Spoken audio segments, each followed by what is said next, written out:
थफ्ला जुनानै खारनांनाय अबस्थाया फैबाय। बिपिएफ हान्जाया जोङो सिगांनिफ्रायनो बेखौ फोसावबोगासिनो दं। क'क्राझार पार्लामेन्टारि समष्टि आरो दरं उदालगुरि समष्टि गासै मोननै समष्टियाव बिपिएफनिफ्राय सिद्दायै बिजाथि थिसनगोन आरो बे बिजाथिफोरखौ देरहाहोनांगौनि थाखाय जोंनि बिपिएफ हान्जानि मोनफ्रोमबो कमिटिया दिनैहाय जाय जेरै हागौ एरै गावबागाव ओनसोलफ्राव खामानि मावगासिनो दं। प्राइमारि कमिटि, बुथ कमिटि, ब्लक कमिटि, जिल्ला कमिटि, सेन्ट्रेल कमिटि आरो जेसेबां बिपिएफनि सिङाव बिपिएफजों दारा होजानाय सेलफोर दं, माइनरिटि सेलनिफ्राय आराम्भ खालामनानै जेसेबां जाति जनगोष्ठीनि सेलफोर दं, बिथांमोनहाबो गावबागाव जाति जनगोष्ठीनि गेजेराव हाबनानै गाव हारि माहारिनि भटार रायजो राजाफोरखौ बुथुमनो थाखाय रायजोफोरखौ कनभिन्स खालामनाय मेल मिटिं बिथांमोनाबो खालामगासिनो दं। दा जोङो दुलाराय ओनसोलाव दिनै आइ आफा रायजो राजाफोरनि गेजेराव मोनसे राजखान्थियारि सोलायनाय मोनसे धौखौ नुनो मोन्दों। हाजार लाख रायजो राजाफ्रा दिनै बिपिएफ हान्जायावहाय हाबफैदों आरो बिथांमोनहा इउपिपिएल हान्जानि, बिजेपि हान्जानि बा गुबुन राजनीतिक दलनि हान्जानि मानसिफोर आरो बेफोरखौ नायनानै जों दिनै स्पष्ट बुंनो हायो जे फैगौ एमपिनि बिसायख'थियाव बिपिएफ हान्जाया देरहानांगौनि थाखाय जेसेबां भट मोननांगौनि प्रयोजन दङ बेखिनि भटखौ मोननो हानाय बे अबस्थायाव जों दा दङ आरो बेखौ जोङो बांसिनै सियर एन्ड सार्टेन खालामनो थाखाय दा बिपिएफ हान्जानि मोनफ्रोमबो थाखोनि जोंनि दैदेनगिरिफ्रा कर्मीफ्रा गावबागाव ओनसोलावहाय सान हर जों खामानि मावगासिनो दं। आं सानो एइबार बिपिएफ हान्जाखौ बर' रायजो राजाफ्रा माने जेरैखि जाया भटखौ देरहाहोनो थाखाय बयबो लैहोर ओंखारबोनानै होफैगोन, समर्थन खालामगोन आरो बिटिसि ओनसोलनि आइ आफा रायजो राजाफोरनि गेजेराव मोनसे गिदिरथार थांखि एबा सोलायनाय बेखौ जों नुनो मोन्दों जे बिथांमोनहा थांनाय समफ्राव इउपिपिएल हान्जा बा बिजेपि हान्जाजों थाफानानै जे मोनसे गावबागावनि उद्देश्यफोरखौ ओनसोलनि बा गावनि बेक्तिगत माखासे हाबिलासफोरखौ सुफुंनायनि थांखिजों हान्जायाव जड़ित जादोंमोन। दिनै 3 बोसोर बाबेनलांनायनि उनावबो बेफोर गासैबो आसाखौ रायजो राजाफोरनि मिजिंखौ सुफुंनो हायैलाय इउपिपिएल आरो बिजेपि हान्जाखौ रायजो राजाफ्रा नेवसिदों, बिथांमोनखौ नागारबाय आरो बिथांमोनखौ जेरैखिजाया फैगौ बिसायख'थियाव फेजेननो थाखाय बिपिएफ हान्जाजों समानै आगान सुरफानो थाखाय दिनै जों ज' जादों।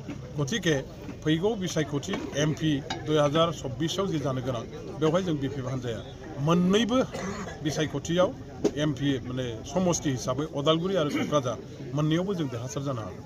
सर उरुप कुमार दे बिथाङा बुंदों जेसेबां दिन नरेन्द्र मदिया प्राइम मिनिस्टार जानानै थागोन आरो हिमन्त बिश्व शर्माया जेसेबां दिन सिएम जानानै थागोन अब्लासिम प्रमद बर' बिथाङानो सिएम जानानै थागोन होननानै बुंदों। बिनि सायाव मा बुंदों? दिनैनि दिनाव बिथांमोननि बे दाबिया बिथांमोनहा जे बाथ्राखौ बुंदों बियो बिटिसि ओनसोलनि आइ आफाफोरनि साननाय हनायजों जेबो सोमोन्दो गैया। बिथांमोनहा दिनैहाय गावसोरनि आथिं सिंनि आफातालानि हाया जे दिनै गुगालांबाय बेखौ मिथिसेयावबो गावसोरनि बे ओनसोलाव थानाय आइ आफा रायजो राजाफोरनि समर्थनखौ गैला होननानै मिथिसेयावबो गावसोरनि मान सन्मानखौ रैखा खालामनांगौनि खाथिराव बिथांमोनहा बेखौ ओरैनो साजों बुंदों। किन्तु मोनसे खोथाया सैथो, राजनितियाव रायजो राजाफ्रा जायजों थागोन बिसोर देरहासार जानो हागोन। राजनितियाव रायजो राजाफ्रा जुदि सोरजोंबा गैफायाबा बे जेसेखि गावखौ गोहो गोरा लिडार होननानै सानना लाया मानो, जेसेखि गिदिर बाथ्रा बुंनानै लाया मानो बे खुनुदिन देरहासार जानो हाया। दिनैनि दिनाव सैथो बाथ्राया जाहैबाय बिपिएफ हान्जाजों हाजार लाख रायजो राजाया मेजरिटि रायजो राजाया दिनैहाय दंफायो। बेखायनो बिपिएफ हान्जानि देरहासारनाया खाथां आरो बिपिएफ हान्जायानो सरकार बानायगोन आरो बिपिएफ हान्जानि बादै बेवहाय खुनु पार्टी खुनु लिडारा सरकार सिफ जानायनि बाथ्राया खुनुदिनबो बेयो जाफुंनाय नङा आरो बे बाथ्राखौ दिनैहाय बिथांमोनहा निस्सय दिनै सिखार जायाखै जानो हागौ, गाबोन समफोर लासैनो बिथांमोनहा सिखार जानो गोनां जागोन जे जों आरो प्रमद बर' बा बिजेपि हान्जाया बिटिसि ओनसोलनिफ्राय थफ्ला जुनानै खारनांनाय अबस्थाया फैबाय। रायजो राजाफ्रा जोंखौ हुरन हरसिगोन आरो रायजो राजाफोरनि खाथियाव जोंहा जायगा गैला। बे बाथ्राखौ सानसे साननि गेजेराव बिथांमोनहा सिखार जानो बाध्य जागोन, बेखौ जोङो समखौ नेबानो जाबाय।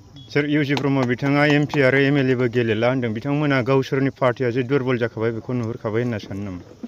आङो बिनि सायाव बिसेस बिदि कमेन्ट होनो गोसो गैया, खारन बिथाङा दिनैहाय हयथ' राजनैतिक जिबनखौ गावनि नैबे जेखिनि दा मन्त्रि हिसाबै बिथाङा खामानि मावनायनि खाबु मोन्दों बेखिनि समसिमहालागै हयथ'बा टारगेट खालामनानै राजनितिखौ खालामदोंमोन जानो हागौ।